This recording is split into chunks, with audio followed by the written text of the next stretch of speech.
E aí pessoal, uma boa tarde a todos, eu espero que todo mundo aí esteja bem. Para quem não me conhece, meu nome é Gabriel, sou professor de filosofia, essa matéria aí que é um divisor de águas, muitos amam e muitos odeiam. E cá estamos aqui fazendo esta revisão, infelizmente a gente não vai poder fazer uma aula ao vivo, então por isso que essa aula foi gravada. E espero aí que esta revisão possa ajudar vocês aí, principalmente na prova da Unesp, que é o nosso foco, certo? Primeiramente, né, a primeira questão que vem é do que a gente vai falar de filosofia. Segundo o ângulo analisa, entre os anos de 2014 até o ano de 2017, as provas da Unesp, os temas que mais caíram nas provas da Unesp foram teoria do conhecimento, ética e política. Então, por conta disso que toda essa revisão que a gente vai ter agora vai girar em torno desses temas, correto? Então, sem mais enrolação, bora lá. Então, nosso primeiro tema aí que a gente vai trabalhar é a teoria do conhecimento. A primeira coisa que eu chamo a atenção de vocês é que a teoria do conhecimento também pode ser chamada de epistemologia, que é um palavrão, né? Uma palavra meio esquisitona de estar nos vestibulares, na prova da Unesp, do Enem, né? Mas provavelmente isso vai acontecer, porque talvez eles não coloquem bonitinho, teoria do conhecimento. Talvez eles botam lá epistemologia para dificultar a nossa vida. Então, primeira coisa que eu peço para que vocês tenham em mente, que teoria do conhecimento e epistemologia são sinônimos, é a mesma coisa. Epistem significa conhecimento, logia vem de estudo. Então, basicamente, a gente já pode ter uma ideia do que se trata a teoria do conhecimento, ou epistemologia. O pessoal dessa corrente filosófica busca compreender como que o ser humano gera o conhecimento, como que é o processo do ser humano entender as coisas, como que os seres humanos formulam princípios, conceitos, ideias, né? Então, esse processo de aprendizagem, de conhecimento, que o pessoal da epistemologia estuda, né? Como que é feito esse processo. E dentro da epistemologia, a gente tem dois elementos principais, que é a relação entre o elemento sujeito e o objeto. O que é o sujeito? O sujeito é o ser pensante, é o fulano lá que está estudando, está analisando as coisas e está produzindo conhecimento, aprendendo. E o objeto é a coisa estudada. Um exemplo que a gente pode ter é o maluco lá, né, que está vendo as estrelas, né, o astrônomo. O astrônomo, a pessoa em si é o sujeito. As estrelas, as constelações são os objetos de estudo desse astrônomo. E a gente pode dar aí infinitos exemplos aí, né? O agrônomo estuda o quê? Produção, lavoura, né? O que um psicólogo estuda? A própria mente humana e por aí vai. Dentro da epistemologia, a gente vai ter duas vertentes principais, que é o racionalismo e o empirismo. E aí é aqui que a gente vai trabalhar. A gente vai falar do que se trata o racionalismo e do que se trata o empirismo. Uma última coisa que eu quero que vocês tenham em mente seria a questão dos métodos, porque o pessoal, tanto do racionalismo quanto do empirismo, eles vão propor métodos. O que seriam esses métodos? Seria como se fosse um macete, um jeitinho, uma forma de você conduzir o seu raciocínio, a sua razão, de uma forma que você consiga produzir algo verdadeiro. Então, basicamente, é uma forma de você conduzir o seu raciocínio para não produzir uma coisa inválida, porque isso muitas vezes acontece. Às vezes a gente não pensa direito e a gente acaba tendo conclusões erradas sobre o mundo. Então isso é uma preocupação do pessoal da epistemologia. Então eles vão propor esses métodos para que a gente consiga gerar um conhecimento válido e verdadeiro, para a gente conduzir o nosso raciocínio para isso, certo? Então, falando sobre as vertentes, dando uma aprofundada maior, primeiramente vamos falar do racionalismo. Primeira coisa que a gente tem que ter em mente é que o pessoal do racionalismo, eles vão pregar a questão das ideias inatas. O que seria isso? O pessoal do racionalismo, eles vão falar que vão existir ideias que a gente não precisou construir, que a gente não precisou aprender. Tem coisas que vieram desde o nosso nascimento. Então as ideias inatas são ideias, noções que a gente não aprendeu a ter, que a gente não produziu. Como eu falei, é uma coisa que veio desde o nosso nascimento. Veio de fábrica, vamos dizer assim. Para fazer uma comparação, é como se a gente comprasse um celular e a gente vê que no celular, na primeira vez que a gente liga, existem aplicativos que a gente não precisou ir lá na Play Store para instalar o bagulho. A gente vê lá que é um negócio, são aplicativos que já existiam lá, que já estavam lá. Então as ideias inatas são basicamente isso. São noções e ideias que vieram de fábrica, que a gente nasceu com eles, que a gente não precisou aprender. Uma outra coisa é que o sujeito é o elemento mais importante nessa questão dentro do racionalismo. É mais importante que o objeto. Então, o pessoal do racionalismo vai se centrar muito na questão do sujeito, certo? E o principal expoente é o René Descartes, que a gente vai ver daqui a pouquinho. Enquanto isso, no empirismo, o negócio muda de vez, porque eles não acreditam na questão das ideias inatas. Eles vão falar que tudo é construído durante a nossa vida. Tem aquela questão que a gente vem de fábrica zerado. Então a gente vai colocando as coisas dentro das nossas cabeças, né? A questão do conhecimento, da aprendizagem e tudo mais. Então eles vão falar que tudo vem da experiência sensível, ou seja, do contato que você vai tendo desde a sua infância com o mundo exterior, por meio dos seus 5 sentidos. Através desse contato com o mundo exterior que você vai construindo então as suas ideias, as suas noções e tudo mais. E os principais expoentes que a gente vai ver aqui são Francis Bacon e David Hume. Primeiramente aqui falando de René Descartes, esse cara aqui. A primeira coisa que ele vai propor em sua filosofia, lá no início, é uma coisa chamada dúvida hiperbólica. Primeiramente, hiperbólica. Hiperbólica vem de hipérbole. Lá em português, nas figuras de linguagem, o que seria uma hipérbole? Seria uma coisa que remete a exagero. Então a dúvida hiperbólica é um exagero, é uma dúvida exagerada que o René Descartes faz. Como assim? Vai ter no início da sua carreira filosófica, vamos dizer assim, o René Descartes ele vai entrar numa vibe muito doida. O cara ele vai começar a duvidar sobre a existência de tudo. Então ele vai ficar pensando, pô, será que a minha casa existe? Será que os meus amigos, a minha esposa, não sei se ele tinha esposa, mas vamos dizer, as pessoas ao meu redor, elas existem? Será que eu existo? Será que meu corpo físico existe? E aí vai continuar com a brisa até chegar no ponto de ficar duvidando se a própria realidade, se o próprio universo é uma coisa real ou se tudo é uma simulação. Só para vocês terem a noção de como que o negócio é doido, por causa que séculos atrás ele já estava numa vibe de Matrix aqui, né? Então ele ficava pensando, pô, será que tudo isso aqui, toda essa realidade é real? Ou uma mente maligna está fazendo uma ilusão para fazer eu acreditar que eu estou vivendo em um mundo real, sendo que tudo é uma ilusão, uma simulação, né? Então ele ficou nessa brisa durante um bom tempo, né? Duvidando da existência de tudo, inclusive do próprio corpo físico dele, da própria realidade. Aí chegou um momento que ele se perguntou, pô, nesse mundo de incertezas, do que eu posso ter certeza de que realmente existe?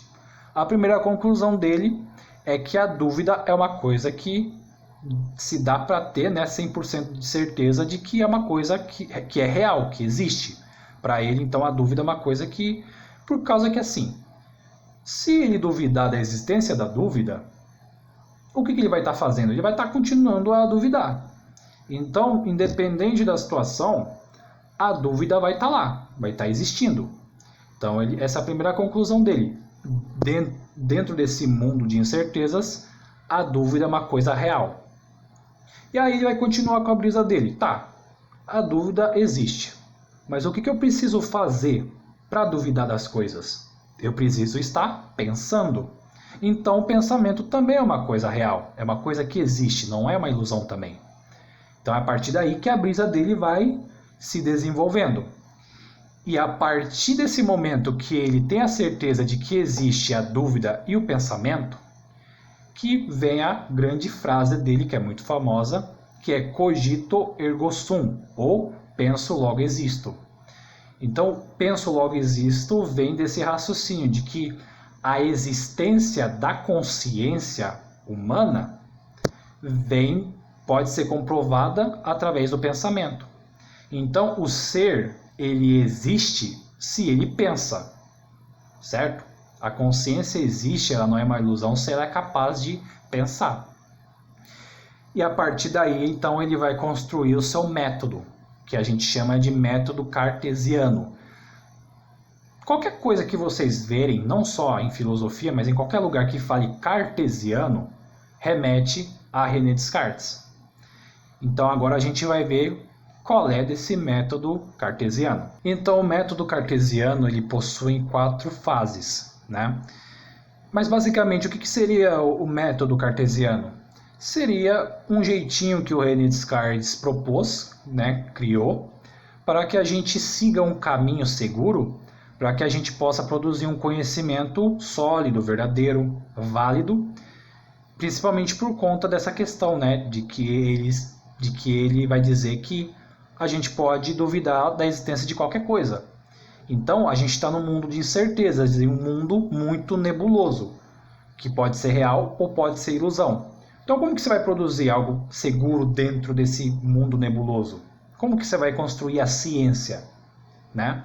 Então René Descartes vai falar que para isso você tem que usar esse método aqui. Se você seguir esses passos, o que você vai produzir é algo verdadeiro que a gente não vai precisar duvidar se é uma coisa real ou se é uma ilusão.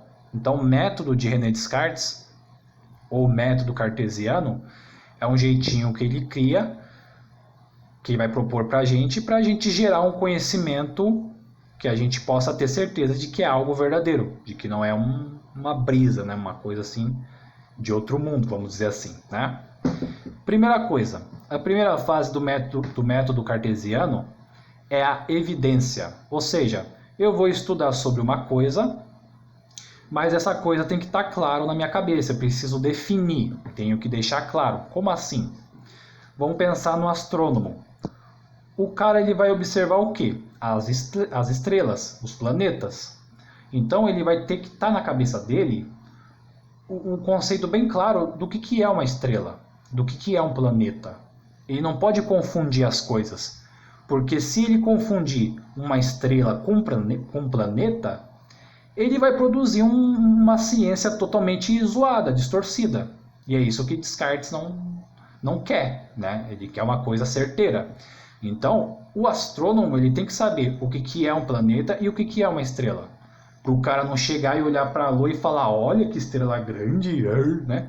Então, seria um grande erro que ele ia cometer, né? Então, evidência é isso. Eu preciso saber da coisa que eu vou estudar. Preciso definir a coisa, né? Então, tanto que ele tem essa analogia aqui do funil, que a gente chama de funil da dúvida. Então, todos os conceitos que a gente vai trabalhar nas outras fases do método cartesiano, elas precisam estar indubitáveis na nossa cabeça. Mas o que é indubitável? Indubitável basicamente é a coisa, ela tem que estar claro na nossa cabeça, o conceito da coisa que a gente vai estudar. Eu sei o que é uma estrela, eu sei o que é um planeta, eu não tenho dúvidas disso. Isso está indubitável na minha cabeça, certo? Então é um filtro, né, o funil da dúvida. E todos os conceitos que eu não tenho certeza do que se tratam, eu vou descartar nesse primeiro momento, certo? A segunda fase, então, seria a fase da análise. Eu vou dividir a coisa que eu vou estudar em partes mais simples e partes mais complexas. Por exemplo, uma estrela. Eu vou estudar o que sobre a estrela? Eu vou estudar a química dela, vou estudar a idade dela, a origem dela, o que eu vou estudar? Então, René Descartes ele vai propor para que a gente divida o assunto em partes mais simples e partes mais complexas, certo? E a gente passa para a terceira fase, que é a fase de síntese ou ordem, em que a gente vai estudar parte por parte do tema estrela, por exemplo, né? E aí a gente vai estudar os assuntos mais fáceis, né, da estrela, e depois a gente vai estudando sobre os assuntos, sobre os tópicos mais difíceis, sobre, né, a estrela aí que eu falei. E aí a gente vai estudar parte por parte, indo do simples até o mais complexo, e aí a gente vai juntar tudo, certo? Então a gente vai picotar o tema estrela em vários tópicos, né? E a gente estuda parte por parte e a gente junta tudo. E a quarta fase é a enumeração. Então vai ser a parte que a gente vai organizar todo o conhecimento que a gente produziu e vai rever, para a gente ver se não tem nada de errado. Então a gente vai realmente fazer uma junção de tudo, né? Uma conclusão de tudo que a gente entendeu. E depois a gente vai dar uma reanalisada para ver se está tudo jóia. Depois de todas essas fases, tudo que você gerou vai ser um conhecimento válido e verdadeiro, segundo René Descartes. E agora a gente vai sair do racionalismo e já vai entrar para o empirismo, falando aqui do Francis Bacon. O Francis Bacon, ele é o pai do pensamento científico moderno. Então, a forma que a ciência é hoje em dia é muito por conta da influência do Francis Bacon, certo? O que o cara pensa? Ele vai dizer que existe um objetivo prático do conhecimento. Então, o conhecimento não pode ser uma coisa meramente teórica. Ele vai dizer que o conhecimento tem que ser uma coisa prática e que tem a seguinte função, que leve o progresso da humanidade e que vai ajudar o ser humano a ter um controle sobre a natureza. Isso é bastante interessante, que isso vai influenciar muito os pensadores que vão vir depois dele. Essa questão da ciência, do conhecimento, dá o poder ao ser humano, né? Então é isso. O objetivo prático do conhecimento para Francis Bacon é isso, o progresso da humanidade e o controle do ser humano sobre a natureza. O cara ele vai criticar muito o método de Aristóteles, né? O Aristóteles foi um cara que trabalhou em vários campos, né? Em várias áreas do conhecimento. E o Aristóteles também, lá na Grécia, lá na época dele, ele propôs também um método para você produzir um conhecimento válido e verdadeiro, que nem os caras aqui da epistemologia. O Francis Bacon vai olhar o método de Aristóteles e vai falar, tem coisa errada aqui, né? E aí a gente vai ver em que sentido que está errado, segundo Francis Bacon aqui, né? O que ele vai criticar. Aí ele vai dizer assim, olha, a ciência tem que ser uma coisa fria, neutra, fria e calculista. A ciência ela não pode ser uma coisa que seja influenciada pelas emoções humanas. Então ele vai pregar muito essa questão de desvincular a ciência da subjetividade humana. E aí que ele vai criar uma coisa chamada teoria dos ídolos. A teoria dos ídolos vai dizer basicamente isso, que na nossa mente existem impurezas mentais que vai prejudicar a produção científica. E se você quiser produzir ciência, você precisa necessariamente purificar a sua mente tirando esses ídolos, certo? Depois dessa purificação, tirando esses ídolos, essas impurezas mentais da sua mente, que aí você vai conseguir ter condições para produzir uma ciência imparcial, uma ciência, aquela coisa neutra, que é isso que ele propõe. E aqui temos o método baconiano. Então, como que seria o método que o Francis Bacon vai propor para nós? Então, o primeiro passo, como eu falei, se livrar dos ídolos. Segundo passo, então, você vai observar casos particulares, ou seja, vamos estudar sobre, sei lá, sobre a biologia. Vamos pegar um exemplo, sei lá, uma pessoa quer estudar sobre o sapo, né? Então, para eu estudar sobre o sapo, eu vou ter que analisar muitos sapos, né? Então, eu vou pegar individualmente e analisar sapo por sapo, né? E a partir desta análise desses vários casos, que eu vou gerar um princípio geral a partir desses casos particulares. Então, por exemplo, vamos dizer que eu não sei o que é um sapo, né? Vou dizer que para mim o sapo é uma coisa que é desconhecida para mim. Vamos dizer que a gente no século XXI descobriu que o sapo tá lá no mato e o bicho existe lá. Aí a gente fica, nossa, que bicho é esse, né? Então aí o Francis Bacon vai falar assim, ó, para você entender que raio de bicho é esse, pega um monte, pega uns 100, o máximo que vocês puderem, né? E aí vamos analisar indivíduo por indivíduo. E aí a gente vai estudar cada um deles. E aí a gente vai criar um conceito geral de sapo, né? Então, o sapo é um bicho que tem isso, isso e isso aqui, esta característica, esta e esta. Mas como que você diz que um sapo tem essas características? Porque eu analisei uns 1000 sapos aqui, né? Eu analisei uma bicharata aqui, né? 1000 indivíduos e eu vejo que todos têm tal característica, tal jeito e tudo mais, né? Não sei se foi bem claro, mas tipo, você vai então analisar indivíduo por indivíduo e você depois vai criar um conceito geral, fazendo realmente uma generalização. A partir daqui não muda nada do método do Aristóteles, mas aí que a gente vai ver a diferença entre Aristóteles e Francis Bacon. O Francis Bacon então ele vai falar que a gente precisa nesse processo formular hipóteses e vendo se eles são comprovados ou não através da experimentação. Então vamos dizer assim, eu acho que esse bicho aqui, ele é definido da seguinte forma, o sapo é um ser enrugadinho, que pula, que tem olho de tal jeito. Você vai formular uma ideia, né, um rascunho do que é o sapo, né? E aí você vai fazer aquele esquema que eu falei, analisar caso por caso, né? Fazer um conceito geral de sapo e ver se através dessa análise que você fez, isso vai corresponder com a sua hipótese, certo? E a partir daí você vai, então, concluir no final o que é um sapo, certo?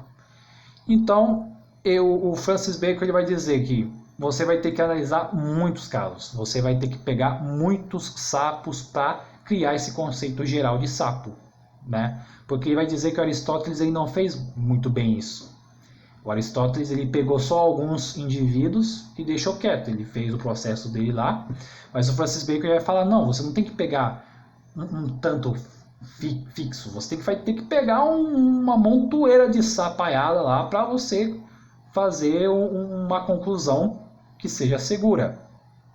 E ele vai falar que você vai ter que considerar os resultados desfavoráveis, ou seja, se você pegar 50 sapos, sei lá, escuros, você vai ter que pegar um sapinho que é coloridinho. Não tem nada a ver, né? É um sapo bem diferentão, né? Mas você vai ter que pôr no experimento. Você vai ter que considerar os indivíduos mais diferentões, né? E aí, mas aí era uma coisa que Aristóteles não fazia muito bem, né? O cara ele pegava os casos que se pareciam. Então vamos dizer na época do Aristóteles ele vai pegar um conjunto menor de sapinhos, mas que possuem uma aparência mais ou menos parecida. Francis Bacon vai falar, não, você não tem que fazer isso, você tem que pegar até os casos mais absurdos, sei lá, vamos dizer que existia um sapo de 3 olhos, então você vai pegar o sapo que tem 3 olhos e vai colocar na experimentação para a gente ver então como que vai se dar o resultado dessa experiência. Basicamente isso, então, isso que o Francis Bacon ele vai propor. De diferente em relação a Aristóteles, pegar um número maior de indivíduos e considerar também os casos mais desfavoráveis, mais diferentões, certo? E agora vamos falar do David Hume. O David Hume é um cara que vai se opor ao pensamento do Francis Bacon, porque ele vai chegar já com os 2 pés no peito do cara e vai falar, olha, esse negócio de método baconiano, esse método científico, que também é um outro nome que se dá ao método que o Francis Bacon criou, né? Método científico. Essa bodega é falha. Ela não é 100% absoluta, porque o Francis Bacon ele vai ter essa postura. Que ele vai dizer que o método dele vai gerar uma coisa realmente verdadeira, que não tem como você ter dúvida. O David Hume vai falar, não, esse negócio não é perfeito. Não adianta. A subjetividade na ciência é inevitável. Não tem como você criar um negócio 100% frio, neutro, né? Frio e calculista. Isso é impossível. De certa forma, você vai colocar os seus sentimentos na experimentação científica. Não tem como você separar as coisas, né? Então, de uma certa forma, a ciência e a subjetividade humana elas vão se misturar em maior ou menor grau. Isso aí é uma coisa inevitável, né? E ele vai dizer outra coisa também. Olha, Francis Bacon, vamos imaginar ele falando isso para o Francis Bacon. Olha, Francis Bacon, esse negócio de produzir um método eficaz, 100% eficaz, não é possível porque a gente não pode ter certeza de nada nessa vida. Não existe certezas. Tudo é questão de crença e na força do hábito. Você formulou o conceito lá de sapo, mas é porque você analisou 1 milhão de sapos. E você viu o que mais se repete e a partir dessas repetições que você criou o conceito de sapo. Mas o sapo ele pode não ser desse jeito, né? Então, não existe uma certeza. Talvez surja um sapo assim bem absurdo, bem psicodélico, um sapo bem doido, que não vai corresponder com a sua definição de sapo. E aí? Né? Então ele vai falar que tudo que a ciência produziu, toda a conclusão que a ciência vai ter, não é baseado numa verdade absoluta, mas ela vai ser baseada realmente nessa questão da repetição, na crença, na força do hábito. Porque o método científico é isso, você vai repetir o experimento, né, várias vezes até chegar numa conclusão. Mas essa conclusão, ela não é verdadeira, porque é uma verdade absoluta. Não, ela é vista como verdadeira porque você viu a coisa acontecendo várias vezes, né? Então, o David Hume vai dizer isso, que tudo é questão de hábito. Em tudo que a gente acredita no mundo real, não é baseado em conceitos seguros, 100% verdadeiros. Tudo é baseado na repetição, no hábito, porque a gente viu a tal coisa acontecendo várias vezes que a gente na nossa cabeça vai dar como verdade, né? Eu dei o exemplo do sapo, mas a gente pode citar vários outros exemplos, né? Mas voltando aqui, o David Hume vai falar então que as conclusões científicas elas não são 100% precisas, não são 100% absolutas. Mas então o que a gente vai ter afinal, né? Então ele vai dizer que vai existir duas formas de conhecimento, que não são 100% perfeitas, mas é o que a gente tem, que seria as relações entre ideias e questões de fato. As relações entre ideias é toda a noção matemática, lógica que a gente tem. Tudo que envolve matemática, lógica, uma coisa mais de conta, uma coisa mais exata, está dentro das relações entre ideias. É uma coisa mais segura, segundo o David Hume. É uma forma de conhecimento que a gente tem uma certa segurança, uma certa certeza do que a gente produz a partir dessas relações entre ideias, por ser uma coisa matemática. Agora, as questões de fato é uma forma que a gente tem de conhecer o mundo externo.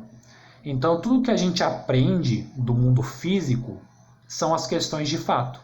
E ao contrário das relações entre ideias, as questões de fato se tratam de coisas muito incertas, são coisas prováveis de acontecer, certo?